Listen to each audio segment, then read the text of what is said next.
¿Cómo están mis amigos de Sable Visión? Hoy comenzamos, por la gracia de nuestro Dios, una nueva sesión sobre la palabra del Señor, para que usted siga alimentándose y sobre todo todas esas inquietudes salgan a la luz y usted pueda ser mayormente bendecido. Hoy quiero comenzar, y de hecho vamos a llamar a esta sesión cápsulas doctrinales, de manera que vamos a pedir al Señor que en esta hora nos dé la iluminación de la palabra y que usted pueda ser bendecido. Y además todos los lunes usted esté con la inquietud de recibir una nueva cápsula de la palabra, una nueva cápsula doctrinal. Así que comenzamos.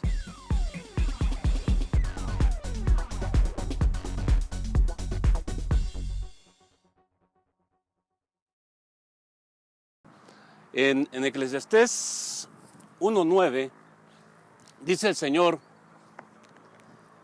¿qué es lo que fue? Y Él mismo nos contesta, lo mismo que será. Y nuevamente dice, ¿qué es lo que ha sido hecho? Lo mismo que se hará. Quiero aprovechar este texto de Eclesiastés 1:9 porque estamos en tiempos, mis queridos hermanos, de que incluso el enemigo va a usar la misma palabra de Dios para confundirnos. Así está escrito. Inclusive va a tratar de confundir aún los más entendidos, dice la palabra. De manera que hoy vamos a hablar de algo bien interesante, repito, con la idea de aclarar, con la idea de entender textos que han sido o que tal vez estén siendo torcidos por el enemigo. Dice Hechos 16, a partir del verso 29 y 30, usted conoce todo el contexto, estamos hablando de Pablo y Silas, que fueron encarcelados. El otro personaje importante es el carcelero de Filipos, en donde todo el acontecimiento que usted conoce de un temblor, cómo es que fueron sacados de la cárcel, las paredes se cayeron, las cadenas se cayeron, la cárcel quedó totalmente al descubierto para que todos los presos pudieran salir en libertad. Impactado el carcelero, se acercó a Pablo y le dijo, ¿qué debo hacer para ser salvo? Y Pablo le dijo, cree en el Señor Jesucristo y serás salvo tú y tu casa.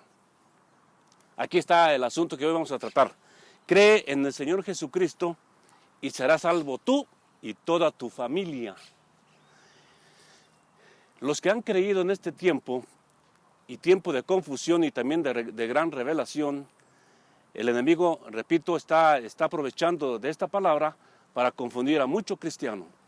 Cuando usted cree en Cristo Jesús, cuando usted creyó en Cristo Jesús, lejos de que su familia se acercara y lo aplaudiera y lo felicitara por tan buena decisión y porque usted ahora ya es cristiano delante de mucha familia, la familia se le comienza a retirar. Y el texto deja de ser una realidad para usted. La familia no tanto se aleja de usted, sino que lo empieza a atacar, lo empieza a señalar como un sectario, como que usted está en una nueva religión, como que no está usted bien. Y entonces, ¿qué hacemos con la palabra? Cree en el Señor Jesucristo y serás salvo tú y toda tu familia. Es donde me quiero centrar. Y para eso dice el apóstol Pablo y también el apóstol Pedro, pero quiero referirme a la segunda carta del apóstol Pedro en su capítulo 1, verso 19, cuando dice que tenemos con nosotros la palabra profética más segura, la confiable, en la cual debemos estar atentos como a una antorcha que alumbra en lugar oscuro hasta que el día esclarezca. Ahí me quiero yo detener un poquito. Quiere decir que la palabra de Dios es por esencia profética. El Señor la anuncia y no que al instante se cumpla. Puede ser que al instante se cumpla o quizás durante algunos años.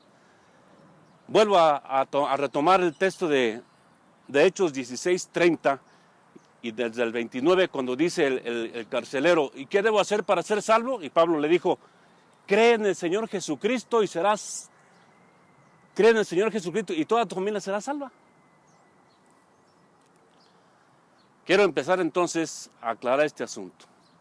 ¿Por qué lejos de que se ocupa la palabra como que la familia, y usted tal vez ya lo experimentó, se comenzó a alejar? Lo comenzó a señalar como un religioso, como un, ¿qué será? Fanático inclusive, o que está usted en otra religión. Dice Oseas, vamos a entrar a la aclaración: cree en el Señor Jesucristo y serás salvo tú y tu casa. Y la palabra es profética, es decir, se anuncia antes de los acontecimientos. Y estos acontecimientos pueden durar miles de años o pueden durar horas o segundos para que esta palabra se cumpla. Creo que es bien importante señalar que la palabra profética no se va a cumplir quizás en el mismo momento, sino que al instante, en segundos, en minutos después, o tal vez siglos, es que se va a cumplir. Dice Oseas 6:2, y mire, están hablando unos muertos, pues prácticamente. Dice, el Señor nos va a dar vida, pero señala algo bien interesante: en el segundo día nos va a dar vida. Vamos a hablar del contexto profético. Sorpréndase, están hablando muertos y están declarando: nosotros vamos a retomar, vamos a recibir vida después de 2 días. Y en el tercero, el Señor nos resucita. A ver, aclaremos. Dice, después de 2 días recibimos vida, el Señor nos da vida, y en el tercero nos resucita. Después de 2 días. Estos personajes resulta que tienen miles de años muertos, porque dice el apóstol Pedro que esta generación es la de Noé, la que se hundió, la que se ahogó, la que pereció por medio del agua. Es decir, no entraron al arca de Noé, sino que se ahogaron. Aquí hay mucho que decir, pero si eran cristianos, digamos que eran cristianos, que eran hijos de Dios, digamos que eran creyentes, ¿por qué se ahogaron? Porque no creyeron la profecía. Sí creían en Dios y sí creían en su amor, en su bondad. Lo que no creían es que fuera a llover, porque en ese tiempo dice la Escritura que no llovía, sino que un rocío que subía de la tierra es la que regaba así mismo también toda la tierra. Entonces estos muertos dicen, nosotros vamos a recibir vida en el segundo día. A ver, si ya tenía miles de años muertos, miles de años en la sepultura, ¿por qué dice que después de 2 días? Está bien claro, hermanos. Acuérdense, toda la Biblia es profecía, es profética y va unida un texto con otro. Es muy peligroso solamente tomar un texto como doctrina. Debe estar apoyada por 15, por 20 o 40 textos, de hecho por toda la Biblia. Entonces, lo que aquí se refiere es que se están apoyando al decir 2 días es a partir de la muerte de Jesús.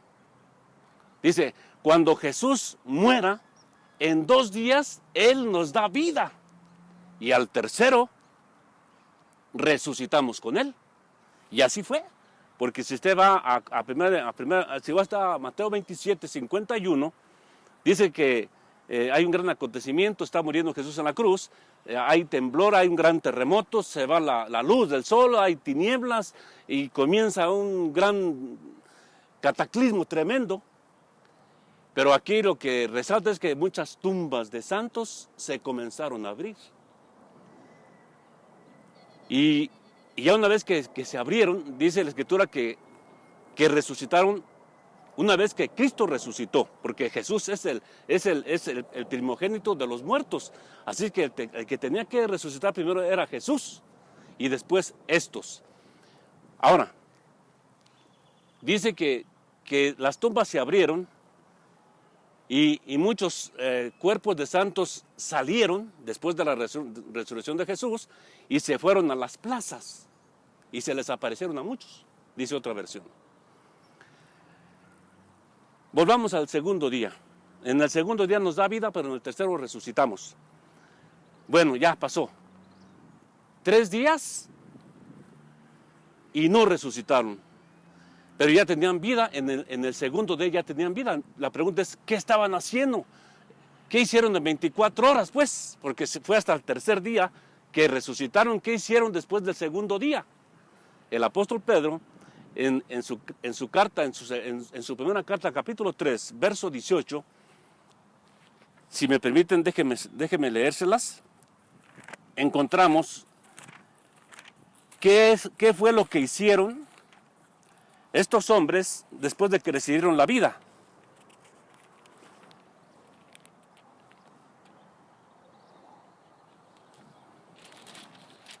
Porque también Cristo padeció una sola vez por los pecados, el justo por los injustos, para llevarnos a Dios, siendo a la verdad muerto en la carne, pero vivificado en espíritu.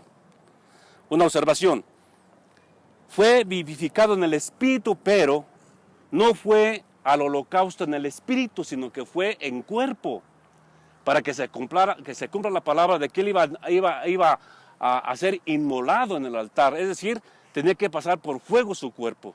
Entonces, ya que fue vivificado por el Espíritu, fue en cuerpo. ¿Hasta dónde fue? Ya una vez que fue vivificado. Vamos otra vez aquí al 3, donde nos quedamos.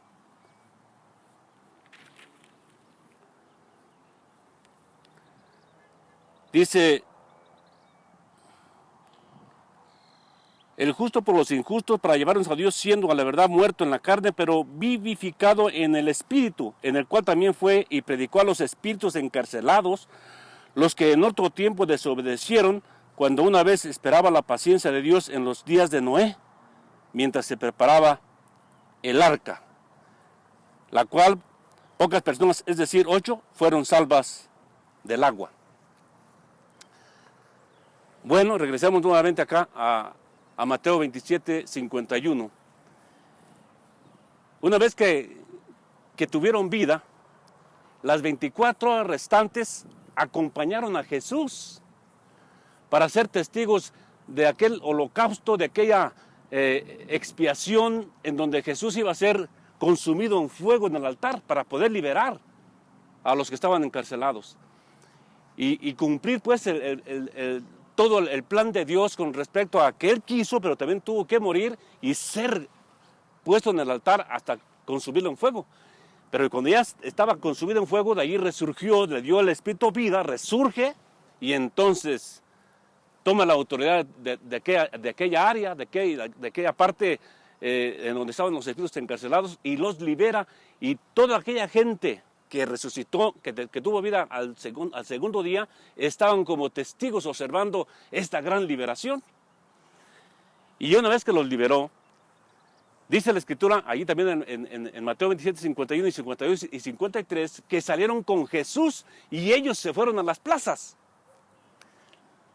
El principio de Dios no es que se fueran primeramente a las plazas, sino que ya debemos entender que lo primero que hicieron estos testigos, ahora, testigos del